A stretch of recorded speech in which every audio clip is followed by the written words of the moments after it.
Hello guys, welcome back to my channel. അപ്പോൾ നമ്മളൊരു പുതിയൊരു ചാനൽ തുടങ്ങിയേക്കാണ്. നിങ്ങളെല്ലാ സപ്പോർട്ടും നമുക്ക് വേണം. അപ്പോൾ നമ്മളിന്ന് ആദ്യം തുടക്കം കുറിച്ച് നമ്മുടെ സീബ്ര ബ്രീഡിങ്ങിലേക്കാണ്.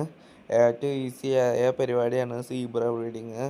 അതിൽ ചെറിയൊരു കണ്ണിങ്ങൾ മാത്രമേ ചെയ്യാനുള്ളൂ. നമുക്ക് സിമ്പിളാണ്. അപ്പം നമുക്ക് നേരെ വീഡിയോ പോവാം.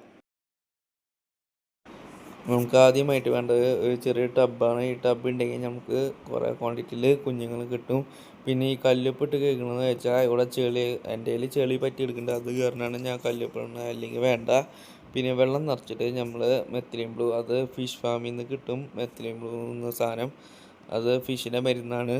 അപ്പോൾ അത് ഒഴിക്കുന്നത് വെച്ചാൽ ഇത് മുട്ടകൾ ഫംഗസ് വരാണ്ടിരിക്കാനാണ്. ഞാനൊരു കുപ്പിയിലേക്ക് വെള്ളം ഇത് മിക്സായിട്ട് ആക്കിയിട്ടുണ്ടായിരുന്നു. നിങ്ങൾ ഒരു കാര്യം കൂടി ശ്രദ്ധിക്കേണ്ടതാണ്, മെത്തിലിൻ ബ്ലൂ 2 തുള്ളിയാണ് മേലെ ഒഴിക്കരുത്. ഒഴിച്ചാൽ അത് മുട്ടകൾക്ക് പൊള്ളലേറ്റ് അത് നശിച്ചു പോകും. അതിനായിട്ട് പകരം വേണമെങ്കിൽ നിങ്ങൾക്ക് കല്ലുപ്പ് 2-3-4 കഷ്ണം കല്ലുപ്പ് ഇടണമായിരിക്കും. എന്നിട്ട് അത് ഇളക്കി കൊടുത്താലും മതി. ഏതിലായാലും നല്ല സേഫാണ്. ഇപ്പോൾ മെത്തിലിൻ ബ്ലൂ ഇല്ലെങ്കിലും കുഴപ്പമില്ല. പിന്നെ നമുക്ക് ആദ്യമായിട്ട് വേണ്ടത് ബ്രീഡിങ് കേജാണ്. ബ്രീഡിങ് കേജ് ഇല്ലെങ്കിൽ നടക്കില്ല. അതാണ് മെയിനായിട്ട് വേണ്ടത്. അത് ഇതിൻ്റെ അടിയിൽ തട്ടാണ്ട് വെക്കണം. അതിനായിട്ട് നമ്മൾ ഒരു ഇറുക്കിളി ആക്കിയിട്ട് നമ്മൾ അതിൻ്റെ ആ സൈഡ് കുത്തിയ മാതിരി കുത്തിയിട്ട് അങ്ങനെ വെക്കണം. അടി തട്ടാതെ വെക്കണം, അല്ലെങ്കിൽ മുട്ടകളെല്ലാം ഈ സീബ്രാസ് അടിച്ച് കയറ്റും. നിങ്ങൾ ഒരു കാര്യം കൂടി ശ്രദ്ധിക്കണം, മെത്തിലിൻ ബ്ലൂ ഇപ്പോൾ ഒഴിച്ചാൽ പിന്നെ ബ്രീഡായിട്ട് എന്ന് വെച്ചാൽ മുട്ടകൾ ഇട്ട് കഴിഞ്ഞാൽ പിന്നെ അത് മെത്തിലിൻ ബ്ലൂ ഇടേണ്ട ആവശ്യമില്ല. അതെല്ലാം നശിച്ചു പോകും. 2 വട്ടാട്ട. പിന്നെ നമ്മൾ പയർ 1:2 എന്ന രീതിയിലാണ് നമ്മൾ എടുത്തത്. ഒരു ഫീമെയിൽ 2 മെയിൽ എന്ന റേഷ്യോയിലാണ് നമ്മൾ ഇടേണ്ടത്. ഇപ്പോൾ 2 മെയിൽ 1 ഫീമെയിൽ ഇട്ടാൽ നിങ്ങൾക്ക് വേഗം എഗ്ഗ് ഇട്ട് കിട്ടും. അല്ലെങ്കിൽ പിന്നെ നേരെ വേഗമാവും. 2 പെയറിനെ അങ്ങോട്ട് ഇട്ടാൽ അത് നേരെ വേഗം എഗ്ഗ് ആവാനായിട്ട്.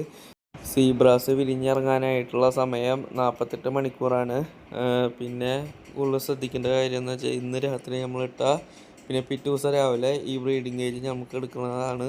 പിന്നെ അവർക്ക് ലൈഫ് ഫീഡ് കൊടുക്കാനായിട്ട് നമ്മൾ 2 ദിവസം മുന്നേ, അവർ വിരിയാനുള്ള 2 ദിവസം മുന്നേ നമുക്ക് തയ്യാറാക്കണം.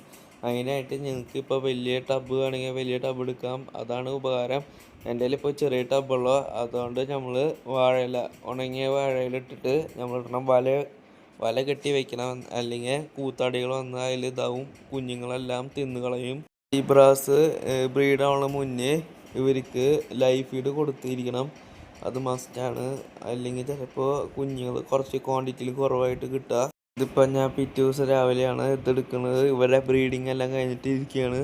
ഇതിപ്പോൾ നമ്മൾ അപ്പുറത്തേക്ക് മാറ്റണത്, വേറൊരു ടബിലേക്ക് മാറ്റണം ഇവരെ, അല്ലെങ്കിൽ ഇവർ മൊത്തം അടിച്ച്. അപ്പോൾ ഗൈസ്, ഇത്രയുള്ള വീഡിയോ. ഇതിൻ്റെ ബാക്കി വീഡിയോ അടുത്ത വീട്ടിടാം. അപ്പോൾ നമുക്ക് അടുത്ത വീഡിയോ കാണാം. ബൈ.